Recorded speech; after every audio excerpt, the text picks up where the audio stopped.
귀한 특별 기도 집회에 나온 우리 청년들 너무 감사하고 주님의 이름으로 환영하고 축복합니다. 이 시간은 참 귀한 강사님이 오셔서 잠깐 소개하는 시간을 갖도록 하겠습니다. 잠깐 찬양했는데 몸이 벌써 찌뿌둥한 청년들이 있나 봐요. 자, 기지개 몸 좀 풀어요. 예. 자, 예. 오늘 귀한 목사님 소개합니다. 김수억 목사님이시고 인하대학교를 졸업하셨고 합동신학대학원을 졸업했습니다. 저랑 같이 졸업하신 분이세요. 저도 달라 보이죠? 그리고 작년까지는 조희선교회 대표를 이제 지내셨고 지금 안식년 기간 가운데 있습니다. 나눔과 섬김의 교회 협동 목사님으로 지금 사역하고 계십니다. 오늘 잠시 멈춤이라는 제목으로 말씀 전해 주실 때 큰 은혜 받으시길 바랍니다. 나오실 때 박수로 환영해 주세요.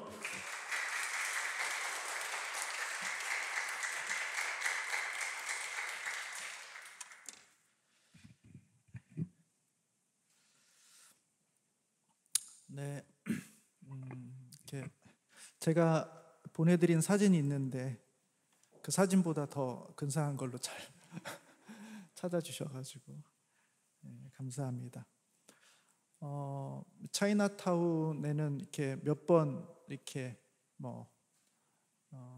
관광차 이렇게 온 적은 있지만 이렇게 이 가운데에 있는 교회에 이렇게 들어오게 된 거는 또 처음인 것 같습니다. 오늘 또 어려움 중에도 이렇게 같이 모이고 또 같이 말씀을 나눌 수 있는 그런 기회를 우리가 갖게 되었는데 이 시간의 의미가 더욱더 크게 다가올 수 있도록 또 하나님께서 이 시간을 허락해 주셨고 또 여기 모여있는 청년들이 또 이 시간에 시간을 내서 또 참여해 주신 그 의미가 하나님 앞에서 더욱더 아름답게 잘 열매 맺는 그런 저녁이 되었으면 좋겠습니다.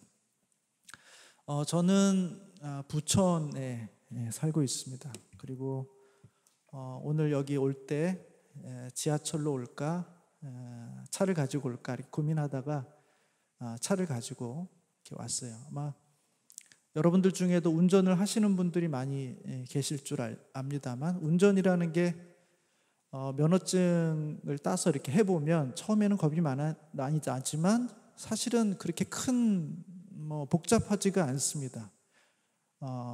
차를 열고 또 키를 넣어서 시동을 걸고 차에 기름만 있으면 그 오토로 이렇게 맞춰놓고 그 다음에 이제 브레이크하고 엑셀을 적절하게 밟아가면서 운전하면 크게 운전하는데 어려움이 없습니다. 자동차라는 것이 그렇게 복잡하지 않구나라는 생각들을 하게 되죠. 그리고 가끔 가다가 기름이 떨어지면 기름을 한번 넣어주면 차는 웬만해서는 쓰지 않고 잘 갑니다.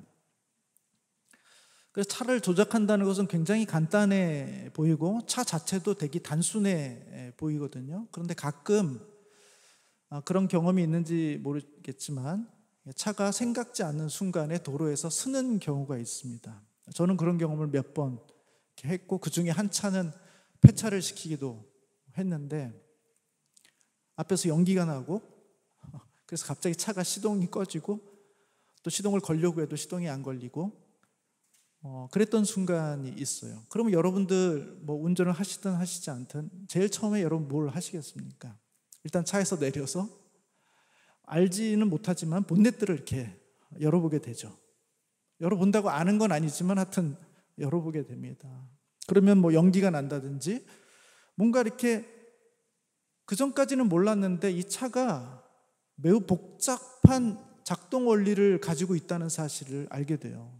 엔진이라는 것이 있게 되고 그 엔진을 식혀주는 라지에타가 있게 되는 것이고 그 안에 무수하게 연결되어 있는 선들이 있고 파이프가 있고 이게 어떻게 유기적으로 돌아가는지는 모르지만 이 자동차라는 것이 운전대에 앉아서 그냥 핸들 돌리고 악셀 밟고 기름 좀 넣어주면 그냥 가는 정도의 차라고 생각했는데 이 차가 멈추는 순간 비로소 이 차가 매우 복잡한 원리 속에서 우리가 생각했던 것보다 훨씬 복잡한 원리에 의해서 작동되고 있었구나라는 사실을 알게 된다는 것입니다.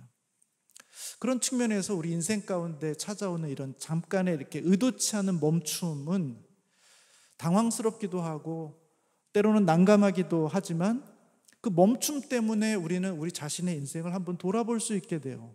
그리고 매우 일상적이고 평범하고 자연스러웠던 것들이 사실은 무수히 많은 원리들에 의해서 돌아가고 있었구나. 수많은 작동의 원리들이 작용하면서 그것이 아주 자연스럽게 운영되고 있었다는 것을 나중에서야 발견하게 된다는 것입니다. 아마 코로나 같은 것도 우리에게 그런 의미가 있지 않을까 생각을 해보게 돼요. 1년 반 이상의 시간들을 코로나 때문에 우리가 함께 모이기를 힘들어하는 이런 시대를 보내면서 과연 우리의 신앙은 무엇인가? 나의 믿음은 어디에 있는가? 나는 과연 하나님 앞에서 잘 살고 있는 것인가? 나는 정말 참된 신앙인인가? 그동안 10몇 년 동안 20년 가까운 시간들을 지나오면서 가졌던 나의 신앙은 정말 참된 신앙이었는가라는 질문들을 우리는 잠시 멈춤의 시간을 통해서 돌아보게 되고 생각해 보게 된다는 것입니다. 그런 측면에서 이 잠시 멈춤, 우리의 일상을 깨트려버리는 이 순간은 우리들에게 한편으로는 위협적이지만 다른 한편으로는 조금 더 깊은 차원의 신앙으로 들어갈 수 있는 기회가 되기도 한다는 것입니다. 마태복음 10장에 보면 예수님께서 제자들에게 이렇게 말씀하세요. 내가 세상에 화평을 주러 온 줄로 생각하지 말라. 화평이 아니요 검을 주러 왔노라. 이렇게 말씀하세요. 주님은 이 땅에 오실 때 그냥 우리들을 얼레고 달래고 좋게 해주고 편안하게 해주고 모든 문제를 다 해결해 주기 위해서만 오신 게 아니라 화평을 위함이 아니라 내가 너희들 가운데 검을 주기 위해서, 그래서 너와 너희 아버지가 갈등하게 되고 딸이 어머니와 갈등하게 되고 며느리가 시어머니와 갈등하게 되는 전에 없던 긴장과 갈등을 만들어내게 하기 위해서 내가 이 땅에 왔다라고 우리 주님은 말씀하고 있다는 것입니다. 자연스럽던 우리의 일상을 멈추게 만드는 것, 뭔가 이전과는 다른 어떤 자극이 있고 이전에 살던 방식으로는 계속 살아갈 수 없는 자극을 주시고 환경을 만들어 주시는 것이 어떤 면에서는 우리 주님께서 이 시대에 우리 가운데 주시는 일일 수도 있고, 그것을 통해서 우리 자신을 돌아보고 오늘 이 주제처럼 다시 우리가 가야 될 곳, 원래 있어야 될 곳, 그곳은 어디인가를 생각해 볼 수 있는, 또 적절한 위치를 찾아갈 수 있는 기회가 된다는 것입니다. 저는 제가 교회에 자주 올 수 있는 게 아니까 어쩌다 아마 이번 한 번이고 또 다음에 또 언제 이 기회가 있을지 알 수 없기 때문에 한 번 제가 여러분들을 만난다고 했을 때 제가 여러분에게 줄 수 있는 것은 무엇일까? 그것은 어떤 면에서는 가장 근본적인 질문, 그러나 늘 들어왔던 것과는 조금 다른 측면에서의 그 질문, 그래서 우리가 이렇게 딱 멈춰져 있는데 가던 길을 쫙 멈추도록 이렇게 하는 게 맞나? 틀린 거 아닌가? 하는 제가 질문을 던져드리고 여러분께서 그 질문 속에서 과연 답을 찾으면서 이 질문을 통해서 보니까 나는 가던 길이 맞았구나. 나는 가던 길이 지금 잘못되어 있구나. 지금 내가 있어야 될 자리가 아니구나. 그리고 원래 있어야 될 자리로 자리를 옮기게 되는 그런 측면에서의 어떤 작은 동요를 주는 것이 어떻게 보면 제가 이 시간 여러분과 함께 나누고 싶은 그런 이 설교의 목적이기도 합니다. 오늘 함께 나누고 싶은 말씀은 마태복음 22장에 있는 말씀이에요. 22장 1절부터 14절까지 말씀인데, 우리 한번 성경을 갖고 오신 분들은 성경을 보시고 또 없는 분들은 어떤 자막을 또 보셔서 한번 같이 우리 눈으로 좀 보고 우리 입술로 좀 고백하면 좋겠습니다. 제가 먼저 첫 번째 절을 읽을 테니까 이렇게 교독하도록 하겠습니다. 예수께서 다시 비유로 대답하여 이르시되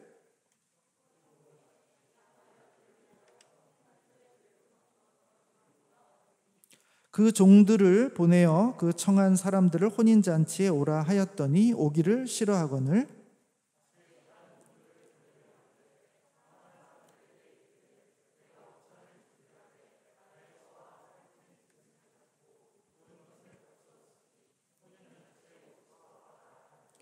그들이 돌아보지도 않고 한 사람은 자기 밭으로 한 사람은 자기 사업하러 가고 임금이 노하여 군대를 보내어 그 살인한 자들을 진멸하고 그 동네를 불사르고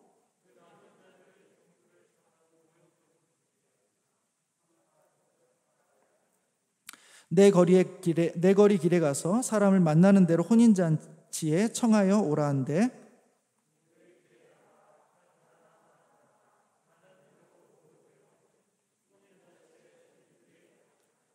임금이 손님들을 보러 들어올새 거기서 예복을 입지 않은 한 사람을 보고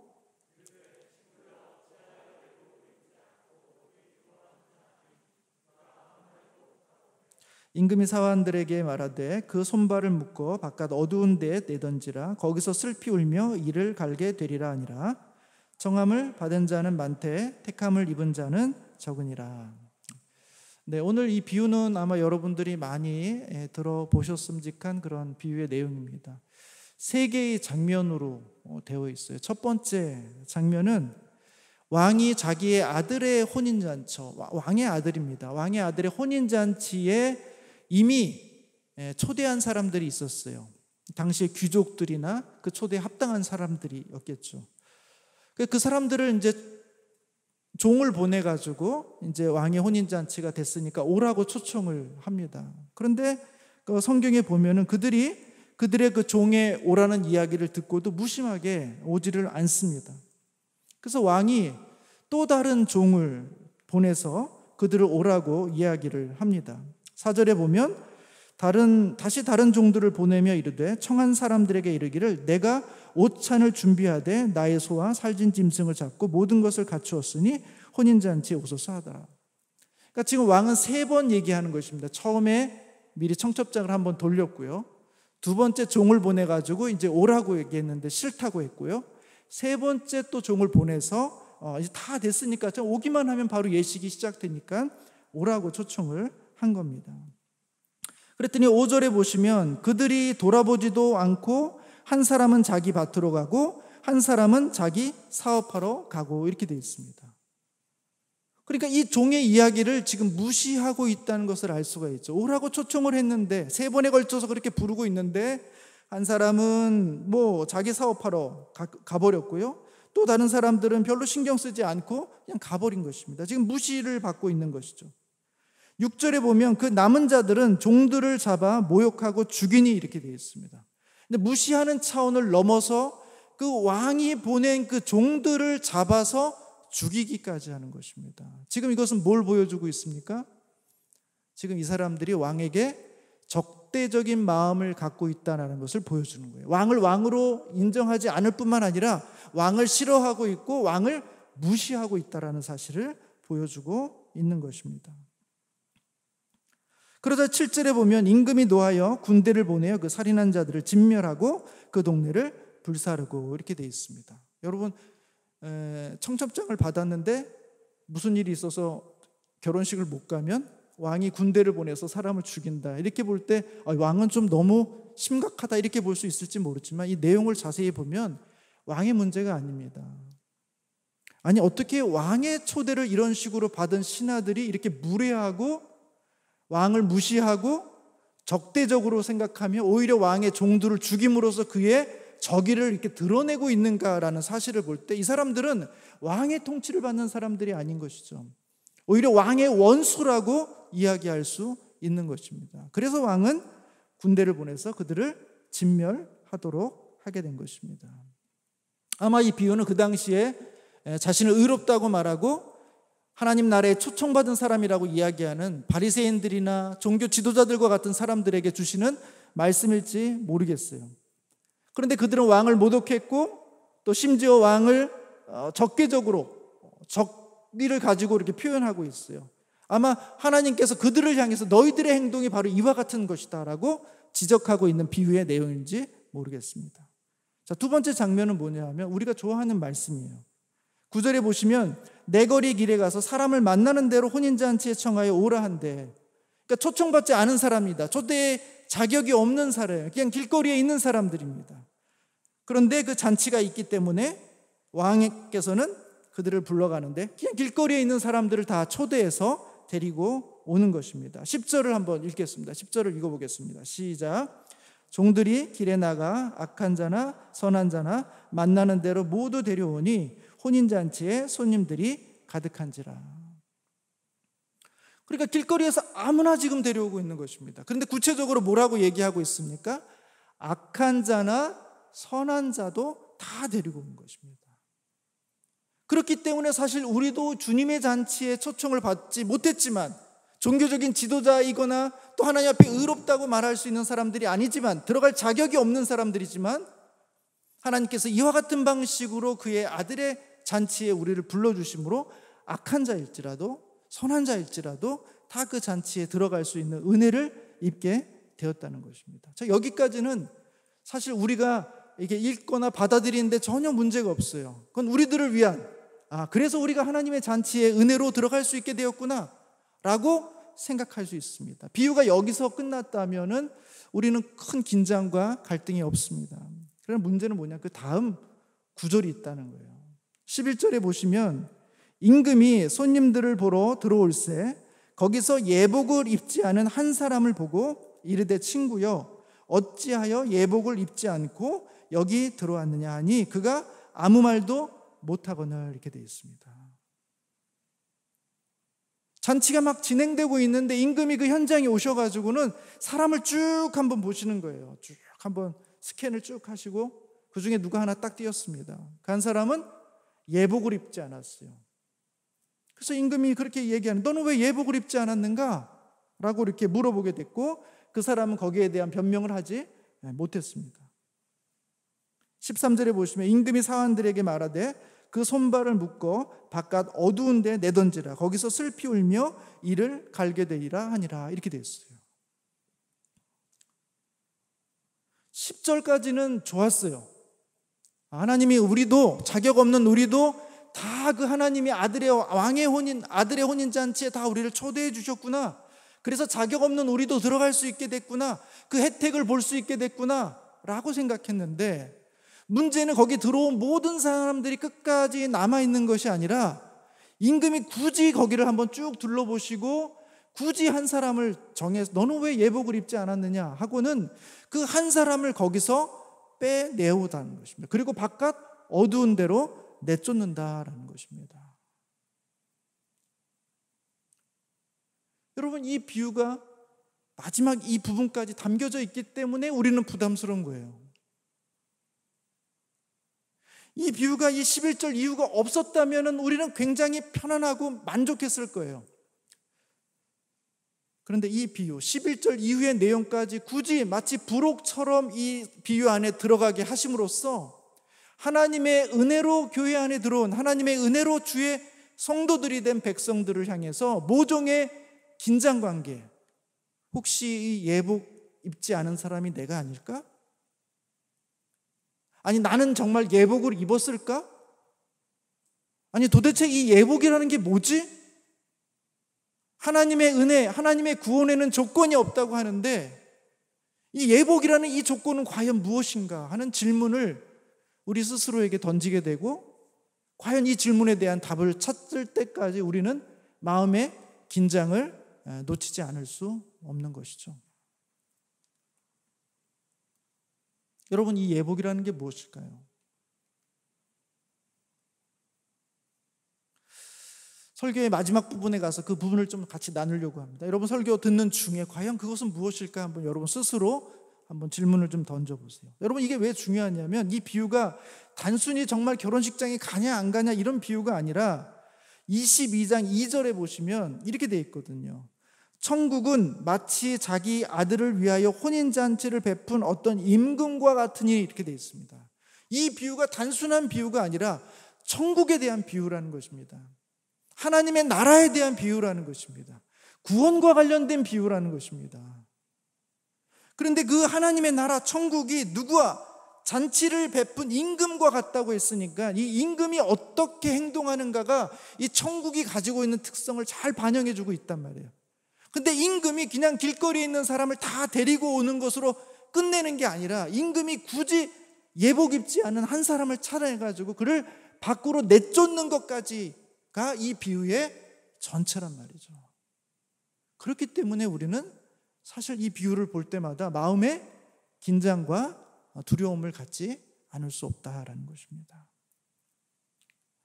여러분, 재밌는 것은 성경의 다른 곳들에도 이런 식으로 이 천국을 비유하는 일들이 많다는 거예요. 그러니까 천국에 대한 이 특징은 22장에만 나오는 고유한 특징이 아니라 다른 천국의 비유에서도 보면 이와 같은 패턴을 보여주고 있다는 거예요. 여러분, 마태복음 13장을 한번 보십시오. 마태복음 13장 보시면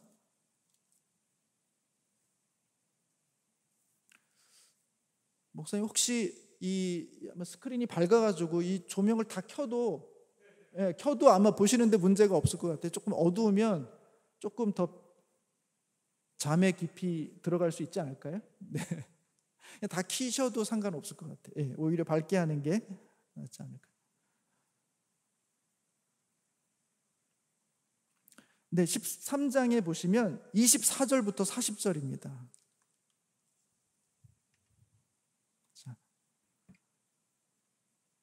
제가 한번 읽어드릴게요. 여러분 한번 눈으로 잘 보세요. 잘 아시는 비유입니다. 예수께서 그들 앞에 또 비유를 들어 이르시되 천국은 좋은 씨를 제 밭에 뿌린 사람과 같다 이렇게 되어 있습니다. 그러니까 천국을 특징을 이야기할 때 좋은 씨를 제 밭에 뿌린 사람, 그분의 특징이 무엇인가를 잘 보시면 천국의 특징이 나옵니다. 25절에 보면 사람들이 잘 때에 그 원수가 와서 곡식 가운데 가라지를 덧뿌리고 갔더니 싹이 나고 결실할 때 가라지도 보이거늘 집 주인이 종들이 와서 말하되 주여 밭에 좋은 씨를 뿌리지 아니하였나이까. 그런데 가라지가 어디서 생겼나이까. 뿌리지도 않은 가라지가 같이 자라고 있으니까 그것 때문에 지금 의문을 갖는 거죠. 주인이 28절에 보시면 이르되 원수가 이렇게 하였구나. 종들이 말하되 그러면 우리가 가서 이것을 뽑기를 원하나이까. 원수가 몰래 뿌려놓은 그 가라지들을 우리가 뽑기를 원합니까? 그렇게 말씀하고 있는 거죠. 그러니까 주인이 이르되 29절에 주인이 이르되 가만두라. 가라지를 뽑다가 곡식까지 뽑을까 염려하노라. 둘 다 추수 때까지 함께 자라게 두라. 이렇게 되어 있습니다.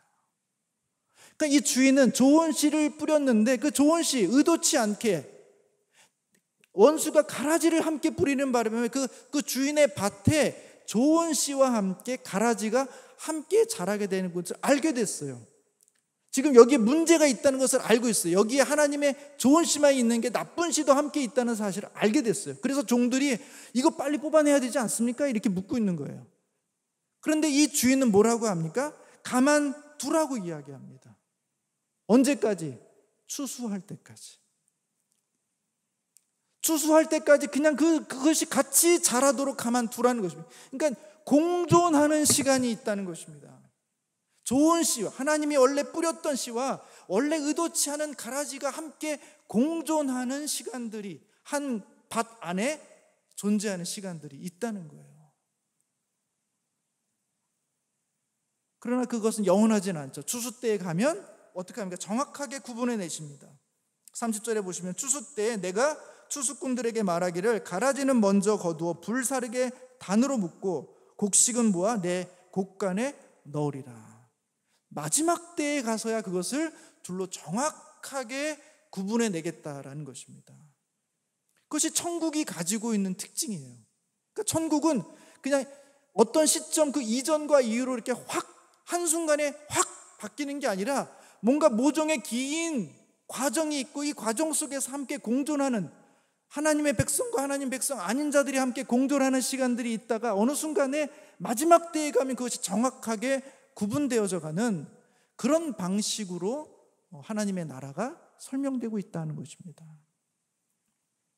여러분 47절 한번 보세요. 마태복음 13장 47절에 보면 그물 비유라고 나오는데 그건 짧으니까 한번 같이 읽어보겠습니다. 47절 또 50절까지입니다. 같이 한번 읽겠습니다. 시작. 또 천국은 마치 바다에 치는 각종 물고기를 모으는 그물과 같으니 그물에 가득함에 물가로 끌어내고 앉아서 좋은 것은 그 그릇에 담고 못된 것은 내버리느니라. 세상 끝에도 이러하리라. 천사들이 와서 의인 중에서 악인을 갈라내어 불뭇불에 던져 넣으리니 거기서 울며 이를 갈리라. 이렇게 되어 있습니다. 그러니까 여기도 보면 천국은 각종 물고기를 모으는 그물과 같다고 그랬습니다. 이 그물이 가지고 있는 특징을 보셔야 돼요. 그물이 바다에게 쑥 던져졌을 때 그물이 좋은 것만 잡아내지 않습니다. 그물이 모든 것, 여기 보면 선한 것이나 못된 것, 그냥 모든 고기, 그물에 걸리는 모든 고기를 다 잡아요. 그리고 그것을 무트로 이렇게 끌고 나옵니다.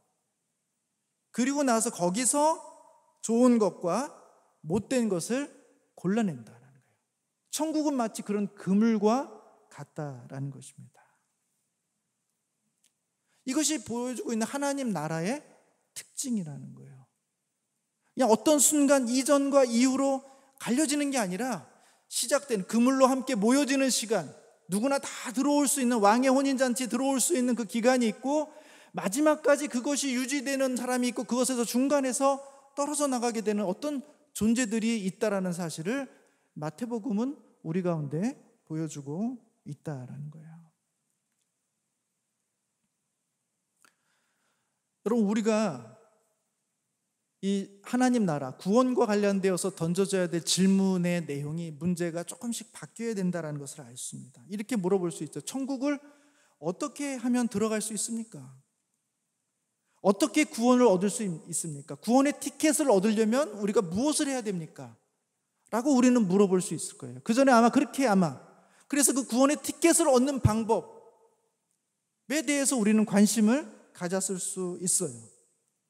그러나 우리가 오늘의 본문을 보면 질문이 조금 달라져야 된다는 거예요.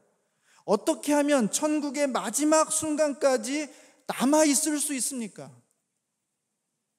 왕의 혼인잔치에 들어가는 것까지는 했는데 계속해서 그 혼인잔치에 남아서 왕과 함께 그 기쁨을 누릴 수 있느냐, 아니면 어떤 사람은 그 누릴 수 없고 밖으로 다시 쫓겨나느냐 하는, 그래서 끝까지 남을 수 있는 방법이 무엇입니까? 라는 것으로 우리는 우리의 질문을 바꿀 필요가 있다는 것입니다. 어떻게 구원의 티켓을 얻을 수 있습니까가 아니라 구원이 어떻게 끝까지 보장될 수 있는 그런 구원이라는 것이 무엇입니까? 라고 우리는 되물어야 된다는 것입니다.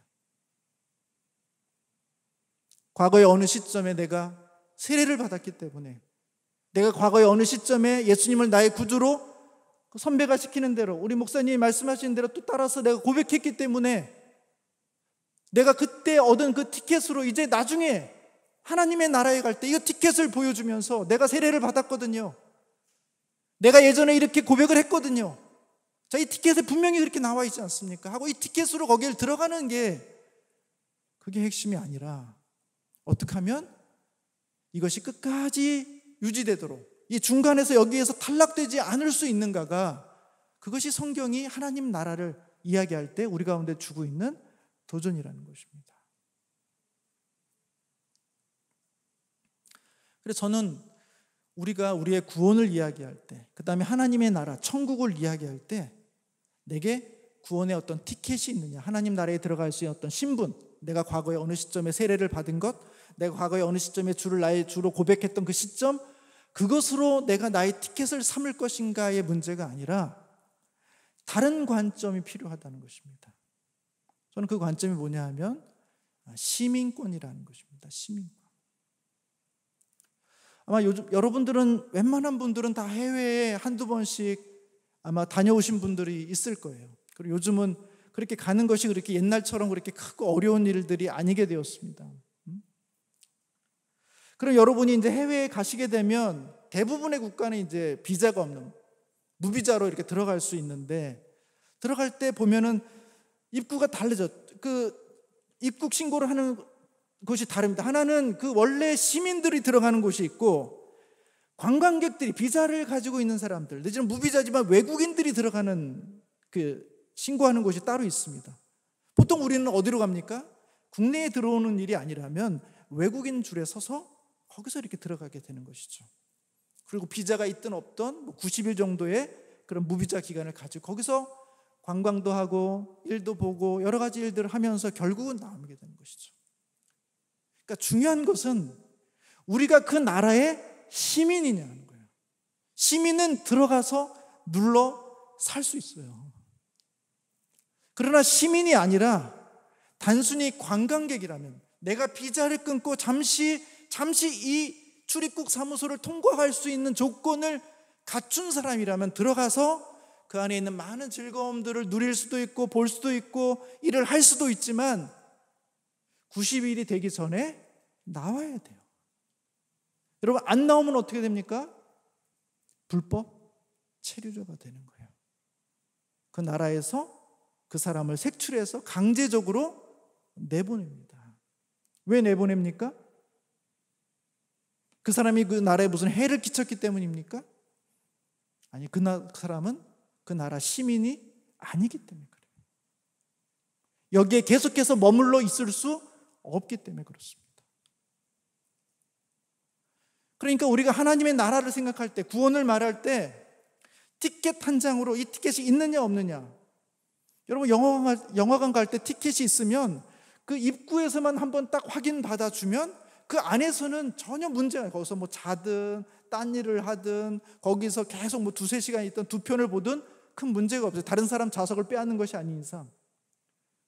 그걸 통과하면 되는 거예요. 아무 문제가 없습니다. 그리고 그 사람이 어떤 삶을 살았냐, 앞으로 어떠한 삶을 살 것이냐 전혀 관심이 없어요.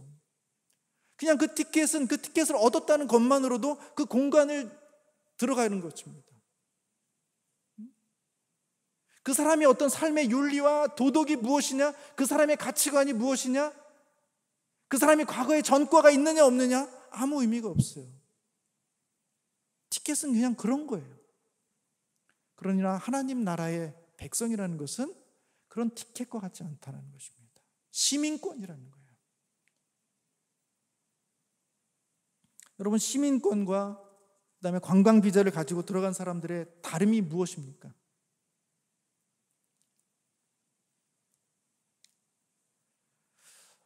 저는 그것이 가장 결정적인 오늘 본문의 이야기라고 생각해요. 여러분, 제가 성경의 두 인물을 이제 이야기하려고 합니다. 첫 번째 인물은 누가복음 19장에 나오는 삭개오라는 사람이에요. 여러분 아마 삭개오를 아마 잘 아실 거예요. 제가 뭐 따로 본문을 읽지는 않겠습니다. 누가복음 19장 1절부터 10절에 보면 이 삭개오라는 사람이 나오는데, 그는 여리고에 살고 있는 사람이고 그의 직업은 세리입니다.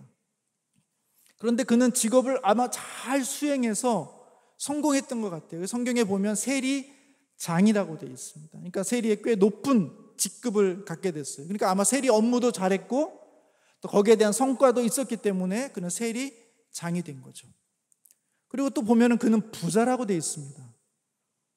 그러니까 그는 지금 돈을 많이 벌었어요. 자기 민족의 세금을 걷어들여서 그 걷어들인 세금 중간에 자기가 가지고 있으므로 로마에 일부 주고 줘야 될 것을 주고 나머지는 자기의 재산으로 축적하면서 그는 그 당시에 많은 사람들이 고통받고 있을 때 그는 세리로서 그는 부유하게 넉넉하게 성공한 인생을 살게 되었다는 것입니다. 제가 성공이라고 말씀드렸지만 사실은 유대인들은 세리를 성공했다고 보지 않습니다. 여러분이 잘 알듯이 세리를 좋아하지 않아요. 세리들은 다른 민족의 앞잡이라고 보는 것이고 이방인들과의 접촉이 잦기 때문에 그는 부정한 사람이라고 생각해요. 그래서 죄인과 세리를 같은 급으로 보고 있습니다. 유대인들은 어쩔 수 없어서 그에게 세금을 주긴 주지만 그를 존경하지도 않고 그를 따를 마음도 없고 오히려 그를 무시하고 멸시하는 사람들이 바로 유대인들이에요. 그러니까 세리라는 직업은 돈도 얻을 수 있고 공권력이 뒤에서 자기를 지켜줄 수 있을지는 모르지만 주변에 있는 많은 동족들에게는 무시와 멸시를 받는 직업이에요. 삭개오가 그걸 모를 리 없지 않습니까? 그럼에도 불구하고 그가 세리가 되었던 이유는 무엇이겠습니까? 성공하기 위해서, 돈을 벌기 위해서. 그것 말고 무슨 이유가 있겠습니까? 그것이 하나님 앞에 떳떳하겠습니까? 자기 민족들 앞에서 떳떳하겠습니까? 아무런 떳떳할 이유가 없는 거예요. 근데 그는 열심히 그 일을 잘했어요. 그래서 세리장이 된 것이고 그래서 그는 부자가 된 것입니다. 여러분, 그의 인생의 가장 중요한 가치가 뭐겠어요? 그거는 성공이요? 돈입니다. 그것 말고는 세리라는 이 직업을 갖고 살아갈 이유가 그 당시에 전혀 없어요. 다른 사람이 뭐라고 하든 다른 사람이 나를 무시하든 어떻게 여기든 돈 많고 내가 성공하고 내 뒤에 공권력이 나를 지켜주고 있으면 너희들이 나에게 어떻게 할 소냐. 내가 원하는 것들, 내가 필요한 것들 마음껏 누릴 수 있는데 그는 돈을 그의 인생의 목적으로 삼고 그렇게 살아왔던 사람이에요.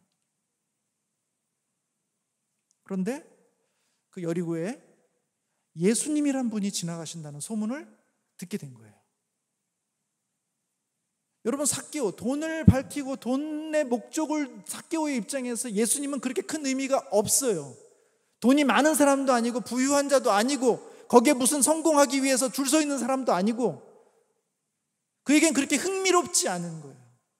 그런데 삭개오의 마음속에 뭔가 인생에 어떤 문제가 생겼던 것 같아요.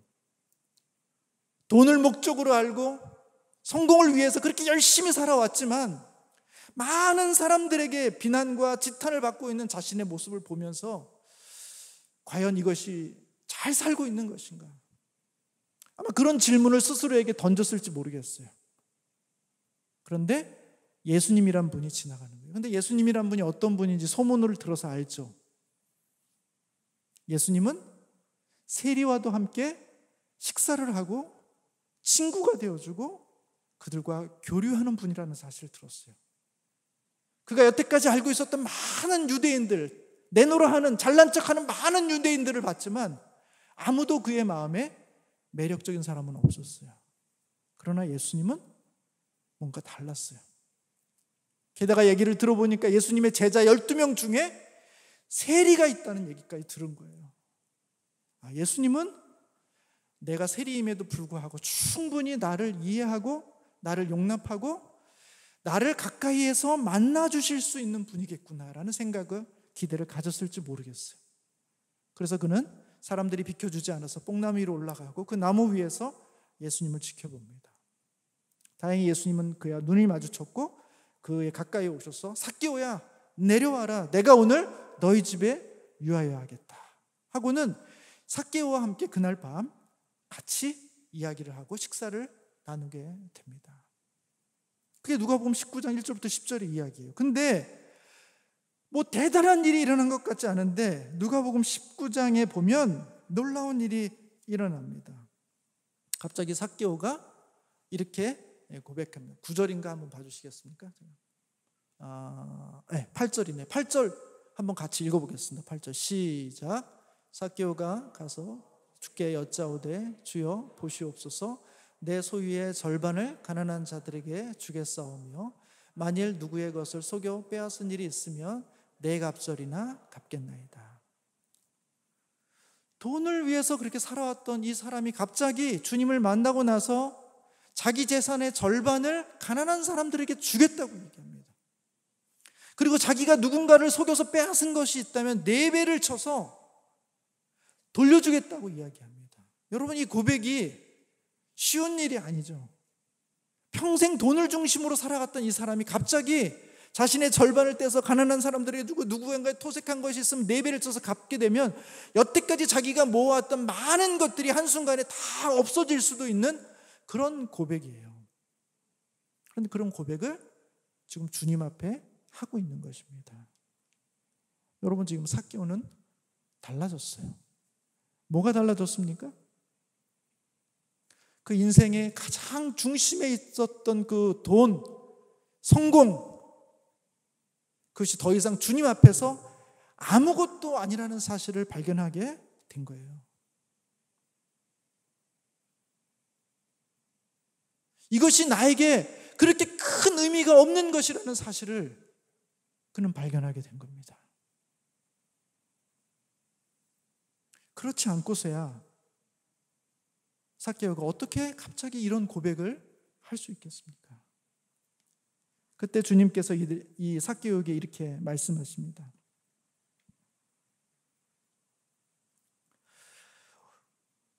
오늘 구원이 이 집에 이르렀다. 이 사람도 아브라함의 자손이다. 이렇게 말하고 있어요. 그 인생의 가장 중심에 있었던 돈, 성공이 내려오고 예수님께서 그 자리로 들어가는 순간, 그래서 삶이 완전히 새롭게 정리되는 순간 주님께서는 구원이 오늘 이 가정에 임했고 이 삭개오조차도 아브라함의 자손, 하나님의 백성이라고 예수님은 말씀해주고 있는 것입니다. 지금 삭개오는 완전히 새로운 질서 속으로 들어가게 된 거예요. 여러분, 또 한 사람의 이야기가 있습니다. 마태복음 19장에 보면 부자 청년이 예수님을 찾아와요. 그래서 이렇게 묻습니다. 내가 무슨 선한 일을 하면 영생을 얻겠습니까? 그러니까 이 부자 청년은 돈도 많아요. 이미 부자입니다. 뭐 부모님으로부터 받았는지 아니면 젊어서 성공했는지 모르겠습니다만 그는 이미 부자예요. 게다가 보면 그는 영생에 대한 관심도 있어요. 그러니까 종교적 관심도 뛰어난 사람이에요. 그리고 열심히 하고 있는데 거기다 뭔가 더 해서 예수님을 만났을 때 더 완벽한 내가 신앙인이 되고 싶은데, 완벽한 구원의 조건을 만들고 싶은데 내가 무엇을 하면 영생을 얻을 수 있겠습니까? 라고 예수님께 묻습니다. 예수님께서 너 계명을 지켜라 이렇게 말합니까? 계명, 어떤 계명을 말씀하시는 것입니까? 그래서 내 부모를 공경하고 이웃을 사랑하고 뭐 살인하지 말고 도둑질하지 말고 간음하지 말고 그 써 있는 거 있지 않냐? 그건 내가 어려서부터 다 지켰나이다. 그 외에 뭐가 더 필요합니까? 이렇게 말하고 있어요. 지금 이 부자 청년을 보세요. 그는 종교적으로 흠잡을 데가 없는 사람이에요. 그는 윤리적으로는 열심히 어려서부터 차근차근 잘 살아왔어요. 그리고 신앙에 대한, 구원에 대한, 영생에 대한 그런 갈망이 있어요. 게다가 성공까지 했어요. 뭐 부모님이 성공했는지 그 스스로가 성공했는지 모르겠지만 우리가 바라고 있는 그런 모습이잖아요. 그래서 신앙도 좋고 교회 활동도 열심히 하고 돈도 잘 벌고 좋은 직장에 있고 더 나아가서 예수님께 찾아가서 어떻게 하면 내가 영생을 얻을 수 있습니까? 정말 괜찮은 사람처럼 보입니다. 예수님께서 그 청년들에게 묻습니다. 네가 정말 온전하기를 원하냐? 그렇다면 내 소유를 팔아서 가난한 사람들에게 주라. 그리고 나를 쫓으라. 이렇게 말씀하십니다. 내 소유를 팔아서 가난한 사람들에게 주고 너는 나를 쫓으라. 이렇게 말합니다. 그런데 성경에 보면 22절에 이렇게 고백하고 있어요. 그 청년이 재물이 많음으로 이 말씀을 듣고 근심하고 가니라. 이렇게 됐습니다.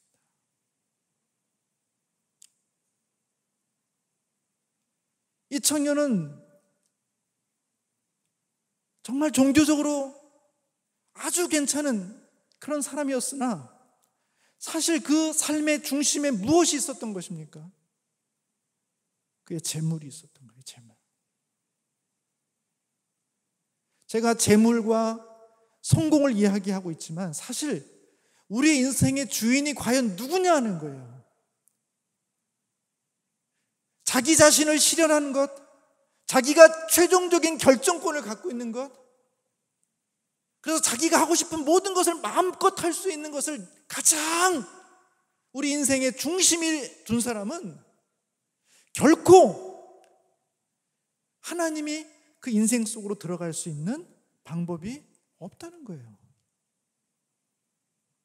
삭개오가 구원을 얻을 수 있었던 것, 삭개오가 아브라함의 자손이라고 말할 수 있는 것은 지금까지 그의 인생의 중심에 있었던 그 자기 자신의 그 욕망, 돈과 성공의 그 욕망이 그 자리에서 내려오고 거기에 예수 그리스도가 하나님이 그 자리에 올라가게 하심으로써 그 인생 속에 참다운 질서, 참다운 하나님의 백성, 하나님을 왕으로 섬기는 그런 참다운 백성의 모습이 드러나게 된 것이에요. 반면에 이 부자 청년은 가장 그럴듯한 종교적인 삶과 신앙적인 삶의 모습을 다 갖고 있었지만 가장 결정적으로 그 인생의 주권, 인생의 그 왕 되시는 그 주권에 돈이 있다는 사실을 결코 내려놓지 못하고 그는 근심하며 돌아가게 되었다는 것입니다. 이게 바로 성경에서 말하고 있는 구원의 내용들이라는 것입니다. 여러분, 참된 하나님 나라의 백성, 시민이라는 것은 누굽니까? 그것은 인생의 우선순위가 바뀐 사람들이에요. 그냥 교회를 다니고 내가 유아 세례를 받고 입교식을 하고 주일학교와 중고등부를 거쳐서 또 심지어는 청년부 모임에도 나와서 찬양팀을 하든지 임원을 하든지 다양한 교사로서 또 다른 모습으로 교회를 섬기면서 또 하나님께서 주신 월급의 11조를 주님 앞에 드리면서 정말 가장 그럴듯하게 신앙생활을 하고 있는 그런 부자 청년도 그 인생의 중심에 하나님이 왕으로서 존재하지 않으면 우리의 활동 반경이 언제나 교회 안에 있다고 한들 결국 하나님께서 우리를 쭉 한번 보시고 나서 야, 너는 이 왕의 아들의 혼인잔치에 있지만 너는 내게 적합하지 않구나 하고는 결국은 밖으로 건져내신다는 것입니다.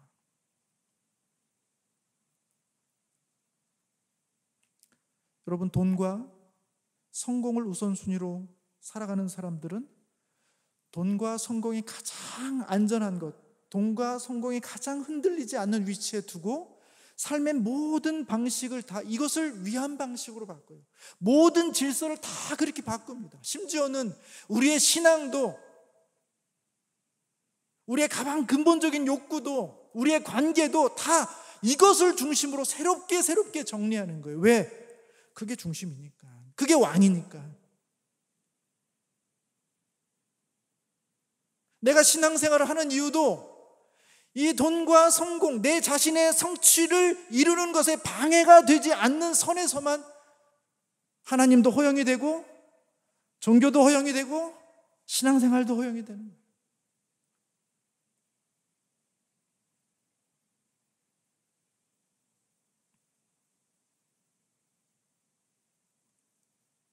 하나님의 나라는 반드시 이런 사람들을 색출해냅니다. 그리고 마지막까지 그 마음의 생각을 버리지 않고 새롭게 변화되지 않으면 마지막 순간 추수 때에 알곡은 주님의 곳간에 가라지는 모아서 불 가운데 던지게 되는 거죠. 가라지가 알곡이 되는 경우도 없고 알곡이 가라지로 놓침을 받는 경우도 없습니다. 운명을 이야기하는 게 아니에요. 숙명적인 이야기를 하는 게 아닙니다. 여러분이 이 밭에 있는 동안 어떤 결정을 하고 살아가느냐, 누구를 왕으로 모시고 살아가느냐에 따라서 우리의 운명은 하나님의 나라에서 갈라지게 된다는 것이에요. 사랑하는 우리 귀한 청년 여러분, 하나님은 여러분들에게 어떤 존재십니까?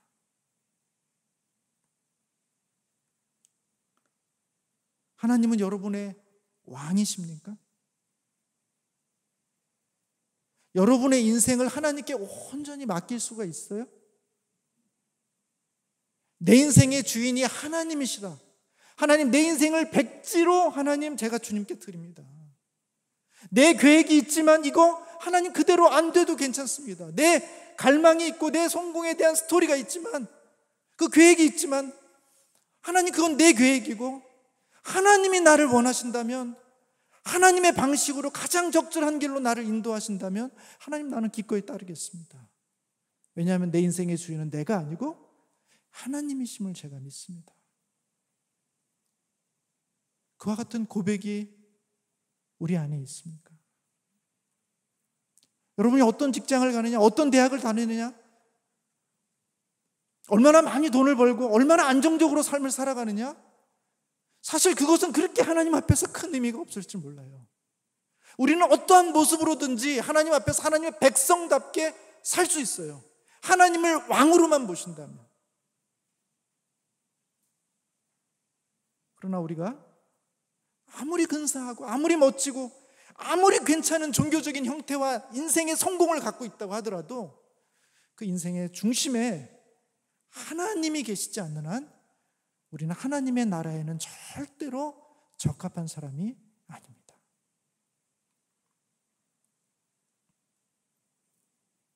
하나님이 여러분의 인생에 있으나 마나한 존재는 아니십니까?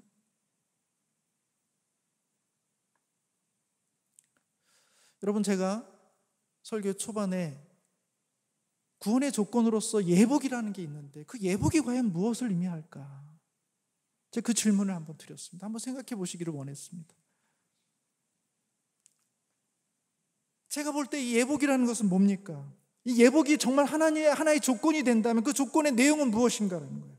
여러분, 예복이라는 건 뭐예요? 그 공간, 그 시간에 적절한 옷이에요. 제가 평소에 이렇게 입고 다니지 않습니다. 반바지에 티셔츠 하나 입고 편하게 다닙니다. 뭐 지하철 타고 어디 가야 된다 그러면 좀 긴 바지 입고 그냥 뭐 티셔츠 하나 입고 갈 수 있습니다. 그러나 제가 오늘 여기 올 때 설교하기 위해서 오기 때문에 제 옷장에서 그래도 여러분들이 볼 때 저 사람이 신경 쓰고 왔구나 싶을 정도로 그냥 뭐 너무나 편하고 쉽게 그냥 집에 있다가 갑자기 나왔구나 라는 느낌이 되지 않는, 나름대로 신경을 쓰고 이 모임을 소중히 생각하고 정말 기도하면서 준비하면서 오셨구나라는 느낌이 될 수 있도록 그렇게 잘 준비해서 왔어요. 이건 이 공간의 예입니다. 질서예요. 제가 티셔츠 하나에 반바지 입고 왔으면 말씀만 좋으면 되지 이렇게 얘기할 분도 간혹 있을지 모르지만 이 모임, 우리는 지금 이 코로나 상황에서 모이기도 힘든데 정말 마음에 기도하면서 간절히 구하면서 정말 생명을 걸다시피 하고 긴장하면서 이 모임에 왔는데 저분은 정말 아무 생각 없이 이 공간에 와 있구나라는 느낌을 줄 수 있잖아요. 도대체 이 모임을 어떻게 생각한 것인가? 우리는 그렇게 많이 준비하고 기도하고 이렇게 애쓰고 있었는데, 은혜 받기 위해서 그렇게 애쓰고 있었는데 저분은 정말 그냥 이렇게 떨렁떨렁 관광하러 온 것인가? 라는 느낌, 그 무례함. 여러분, 예복은 무슨 특별한 옷이 아니에요. 그 공간, 그 질서에 맞는 옷이에요. 우리가 결혼식장에 가면 그 공간에 맞게 우리가 있는 것 중에서 가장 단정하고 정말 신랑 신부를 존중히 여기는 마음으로 하는 옷을 입고 가는 거잖아요. 장례식장에 갈 때는 정말 티나지 않게 정말 어둡고 짙은 색, 정말 마음에 안타까운 마음으로 경건한 마음으로 가지 않습니까? 그게 예복 아니에요. 여러분, 질서라는 건 바로 이겁니다. 하나님 나라에 들어가기 위해서는 하나님의 질서를 받아들일 수 있어야 돼요. 여러분, 관광객하고 시민의 차이가 뭐예요? 관광객은 그저 자기가 보고 싶은 것들을 보고 먹고 싶은 것들을 먹고 그냥 즐기다 나오는 거예요. 그 나라가 잘 되든 잘 되지 않든 그 나라의 법이 무엇이냐? 그게 그렇게 중요하지 않아요. 그러나 시민은 다릅니다. 그 나라와 운명을 같이 해요. 그 나라가 잘 되기를 원해요. 지금은 민주사회라서 그 왕이 있는 건 아니지만 그 왕을 중심으로 왕의 주권을 인정하면서 그 나라 가운데 함께 협력하기를 원하는 것이에요. 그게 하나님 나라의 백성이에요. 그 마음이 없이 와 있는 사람 누굽니까? 관광객이거나 첩자이거나 간첩이거나 도적입니다.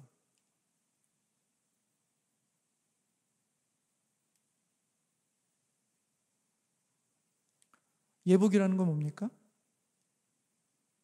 우리 인생의 새로운 질서를 받아들이는 거예요. 내가 주인이 아니다. 돈과 성공이, 세상이 가르치고 있는 저것이 우리 인생의 주인이 아니다. 내 인생의 주인은 나를 지으시고 나를 위해서 십자가에 죽으신, 그리고 나를 대속하신, 나를 핏값으로 사신 예수 그리스도가 내 인생의 주인이다 라는 그 진실한 고백과 거기로부터 파생되는 모든 주님의 그 질서들을 내가 충분히 받아들이겠습니다 라는 고백과 함께 우리가 아직 완벽한 시민은 아니지만 우리가 할 수 있는 범위 안에서 하나님의 인도하심과 성령의 도우심과 가르침 속에서 그 나라의 백성답게 살아가려고 애쓰고 수고하는 자, 그들이 바로 하나님의 백성일 수 있는 것입니다.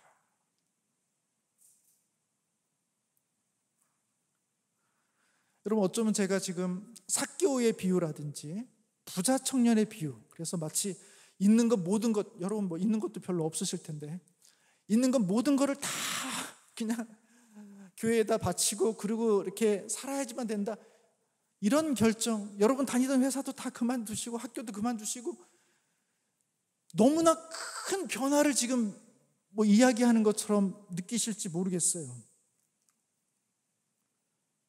나는 그러고 싶지 않은데, 나는 그렇게까지는 아닌 것 같은데. 여러분, 이것은 억지로 하는 게 아닙니다. 여러분, 이제 한두 구절만 더 보고 마치려고 하는데요. 마태복음 13장 한번 보세요. 마태복음 13장 44절입니다.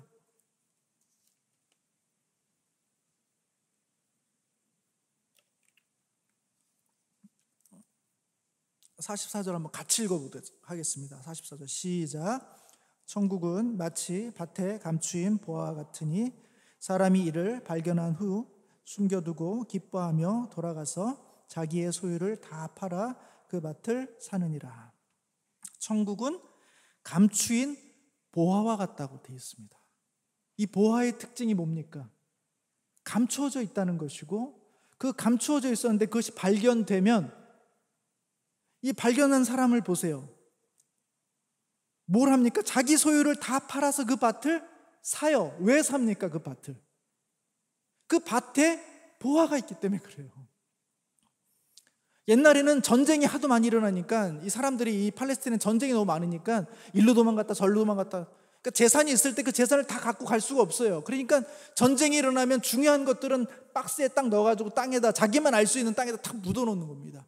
그리고 피난 갔다가 전쟁 끝나면 다시 돌아와서 그 파서 이제 또 생활하는 거예요. 근데 도망갔다가 죽으면 이걸 아무도 몰라요.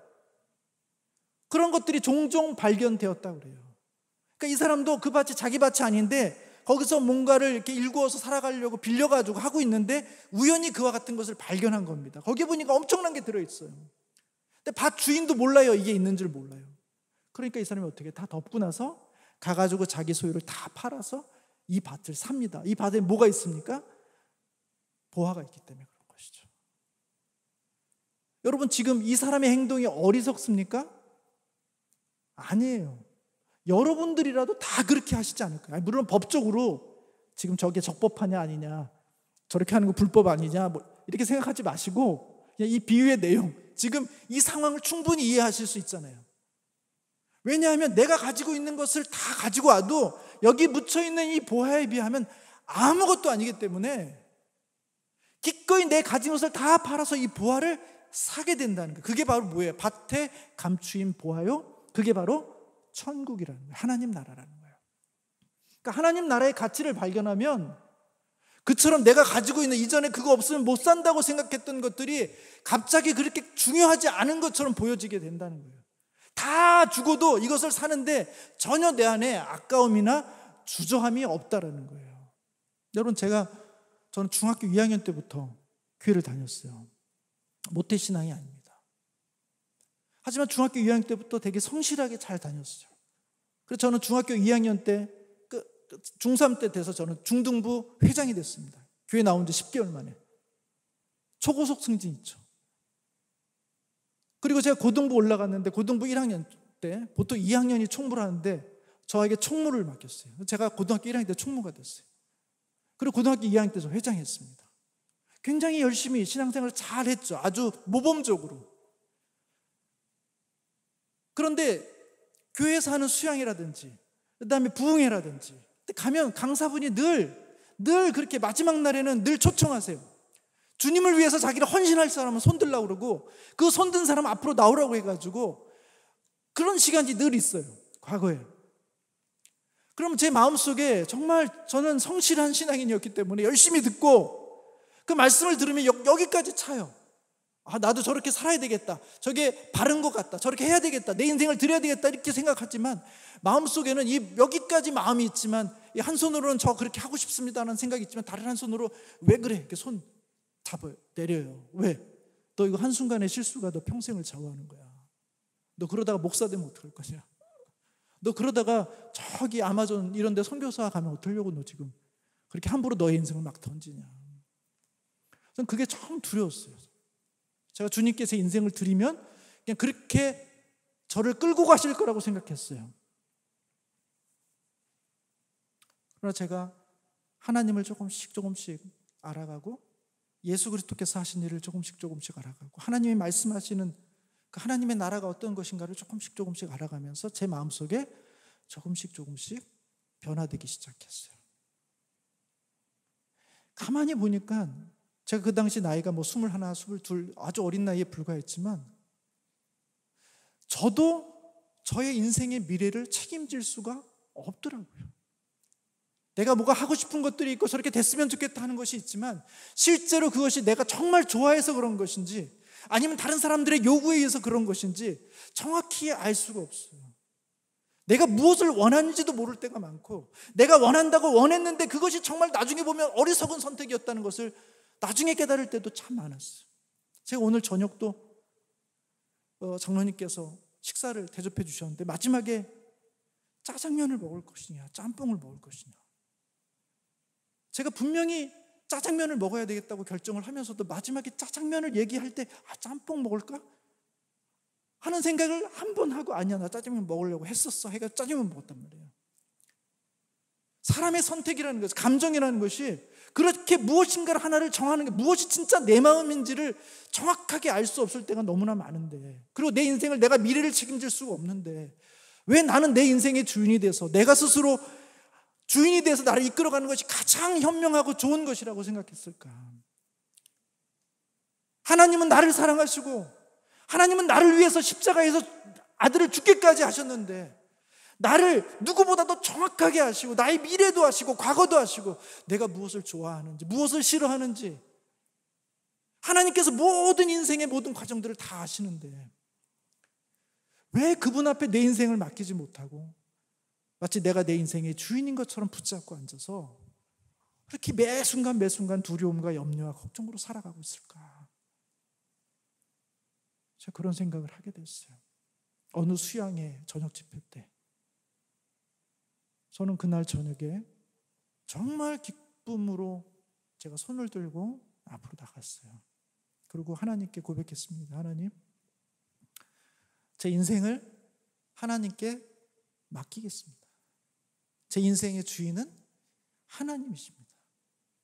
저는 두렵지도 않고 저는 손해라는 생각도 안 들고 어쩌면 하나님께서 나를 목사나 선교사로 저 멀리 보내게 될지 모르겠지만 서로 하나님께서 저를 그렇게 보내신다 하더라도 하나님께서 제 안에 충분히 저를 설득하셔서 저로 그렇게 가는 것이 맞다라고 그것이 기쁨으로 받아들일 수 있을 때까지 저를 설득하신 후에 하나님께서 내가 자원함으로 그 길을 갈 수 있도록 하실 것이라는 믿음이 있었어요. 억지로 나를 개끌듯이 끌고 가면서 그렇게 하시지 않을 것이다. 그리고 나에게 가장 적절한 곳으로 인도할 것이다 라는 그런 믿음이 제 안에 있었어요. 그러고 나니까 하나님께 제 인생을 드리는 것이 너무 쉬웠어요. 그게 거의 한 30년 전입니다. 저는 그때 이후로 한 번도 제가 그때 한 번 더 참았어야 되는데 라는 생각을 해본 적은 없어요. 정말 하나님께서 저에게 가장 적절한 길로 인도하셨다고 생각해요. 여러분이 목사가 되거나 선교사가 되라는 말씀을 드리는 건 아니에요. 그럴 생각도 없으시겠지만 여러분보다 여러분을 잘 아시는 분은 하나님이세요.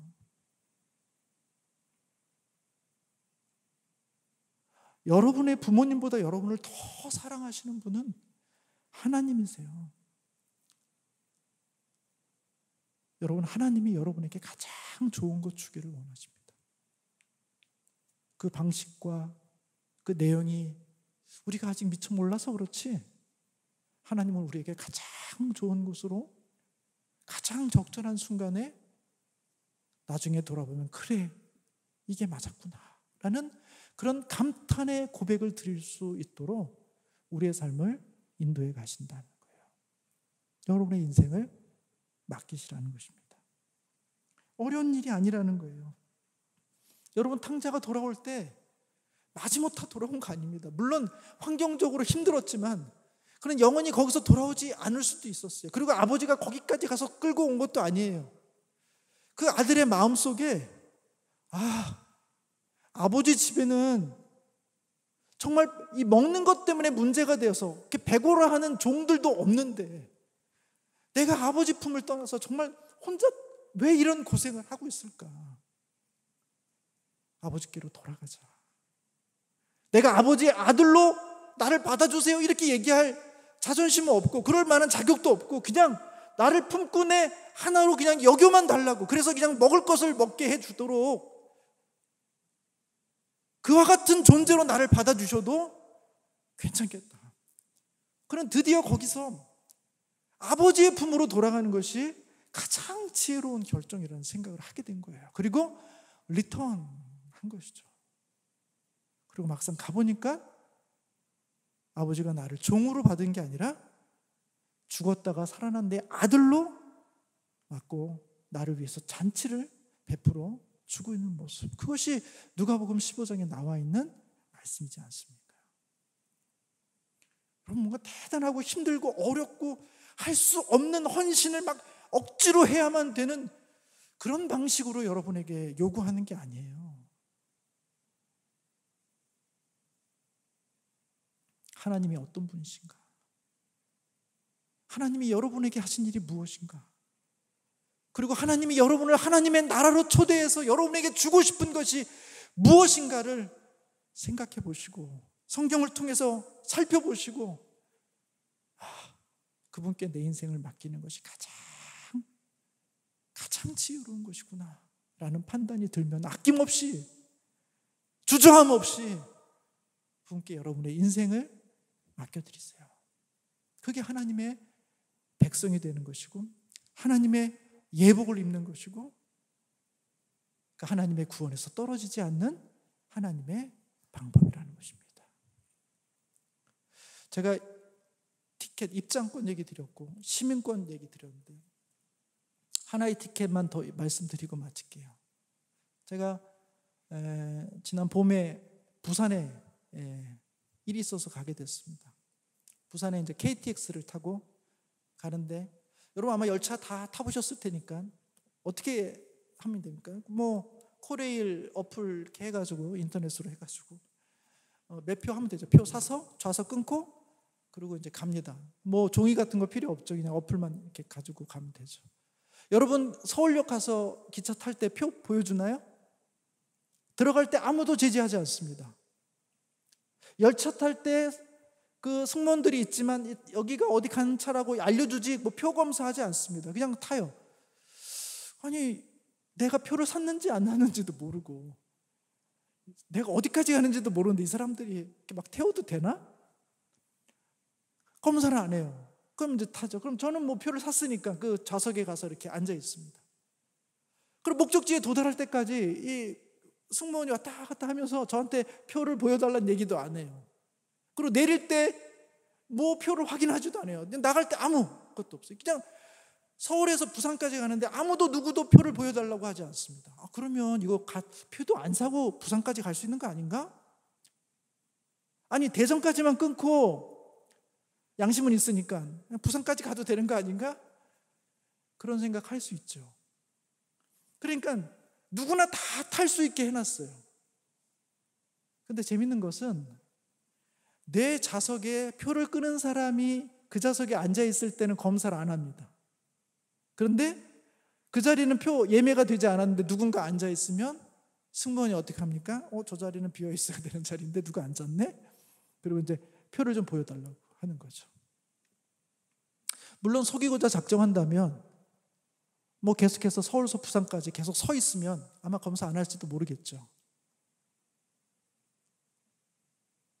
여러분 지금 서울역에서 출발해서 부산역, 여러분 어릴 적에 시작해가지고 지금 하나님 나라의 그 최종역까지 가고 있는 그 열차를 타고 가고 있다고 한번 생각해 보세요. 이 중에는 표를 구매해서 아예 처음부터 딱 완벽하게 구매해서 하나님 주권 딱 받아들이고 지금 타서 좌석에 앉아서 편하게 가시는 분도 있을 거고, 어떤 분들은 그냥 친구들하고 얼떨결에 막 따라와가지고 야 표 검사 없어 괜찮아 들어와 해가지고 들어와서 가시고는 있는데 불안하신 분도 있을 거예요. 내가 과연 검사원이 지나갈 때마다 불안하잖아요. 혹시 표 보여달라고 할까 봐.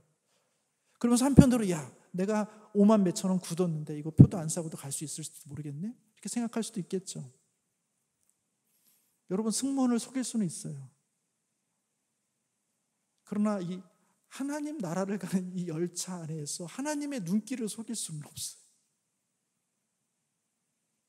굳이 찾아내시지 않습니까? 하나님께서 꼭 오셔가지고 한번 이렇게 스캔을 쭉 한다니까요. 뭐 대전까지 가는 거 용납할 수 있고 대구까지 가는 거 용납하실 수 있죠. 뭐 어쩌면 부산역까지 도착하는 것까지 용납할 수도 있어요. 그러나 마지막 역에 출구에서 탁 나가는 순간 표검사를 딱 표 없는데요. 그러면 엄청난 일이 벌어지는 거예요. 몇십 배에 해당하는 벌금을 내야 될지도 몰라요. 당연히 거기에 들어가지 못할 수도 있고요.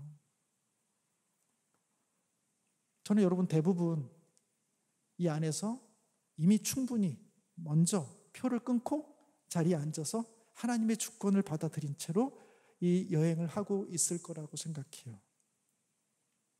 그러나 어떤 분들은 표를 끊은 경험이 없어요.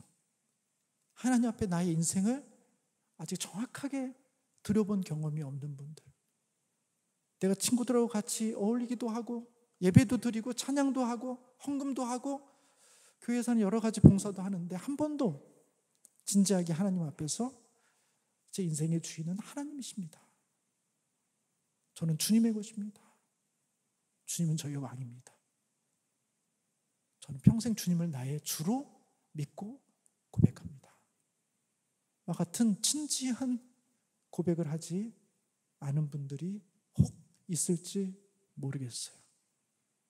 여러분 마음에 혹시 내가 그런 사람이라면 지금이 좋습니다. 표 없이 탔더라도 지나가는 승무원에게 말씀하시면 제가 급하게 타느라고 얼떨결에 타느라고 표를 못 샀는데 사실은 제가 부산역까지 가려고 합니다. 지금이라도 제가 표를 구매할 수 있을까요? 얘기하면 승무원이 물론입니다. 카드로 결제하고 부산역까지 마음 편하게 가실 수 있도록 표를 만들어줘요. 어쩌면 지금 우리는 그 열차 안에 있는지 모르겠습니다. 여러분 오늘 이 시간을 통해서 그리고 앞으로의 여러분의 신앙의 여정을 통해서 이 질문을 하시고 주님을 나의 인생의 주인으로 모시고 평생 하나님과 함께 이 하늘나라의 그런 놀라운 백성의 시민의 복을 누리시는 우리 청년들이 되시기를 주님의 이름으로 축원합니다. 우리 한번 잠깐 기도할까요?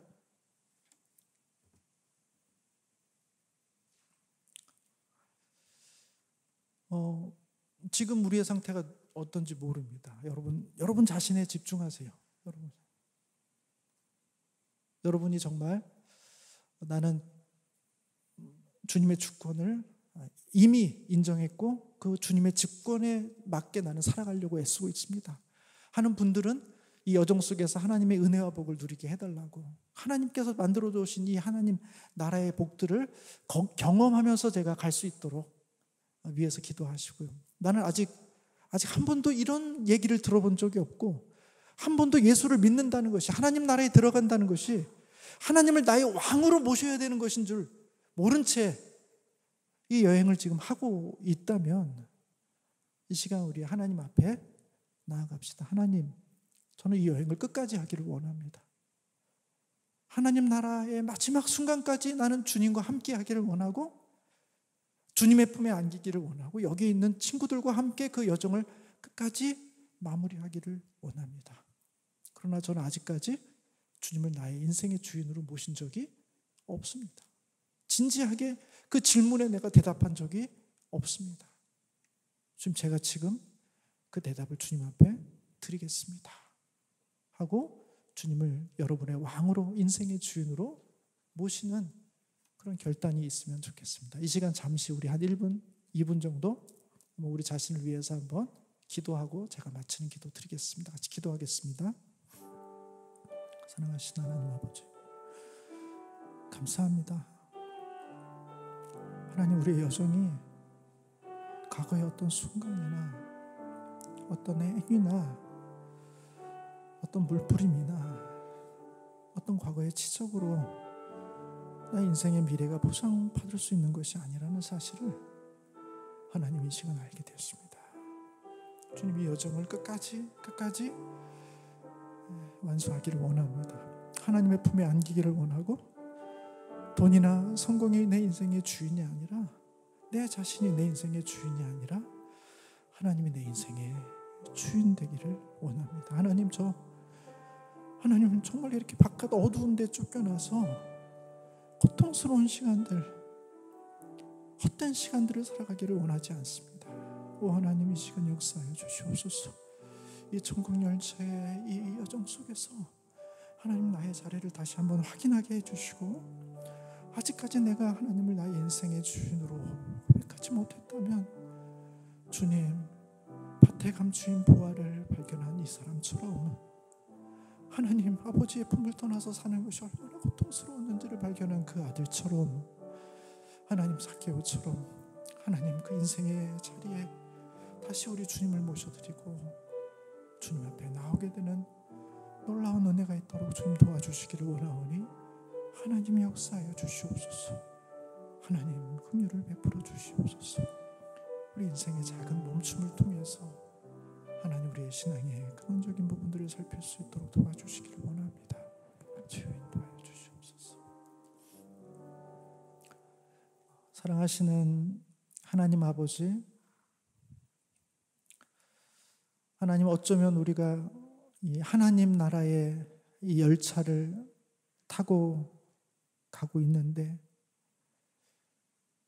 정말 예수 그리스도를 나의 인생의 주인으로 받아들인 적도 없고, 하나님을 내 인생의 왕으로 모신 적도 없이 그저 희희낙낙하게 그저 과거로부터 온 습관을 따라서 이 여정을 가고 있다가 마지막 어느 순간에 너는 예복을 입지 않았구나, 여행의 끝까지 너는 함께 할 수가 없구나 라고 우리 중에 누군가를 주님께서 이 밖으로 내보내신다면, 하나님, 그것이 내가 된다면 하나님, 그것은 너무나 두렵고 떨리는 일입니다.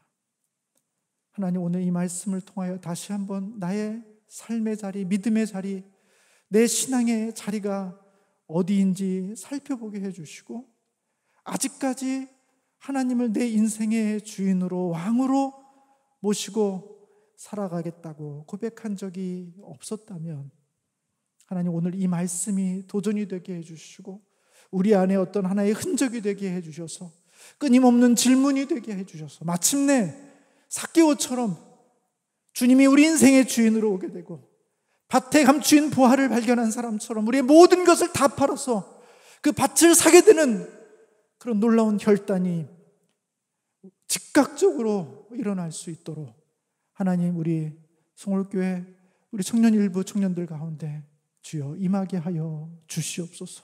그래서 누구 하나 주님의 이 귀한 여정에서 탈락되지 않고 마지막까지 하나님 나라의 그 영광을 함께 누리며 함께 나누는 복된 우리 귀한 청년들이 되게 하여 주시옵소서.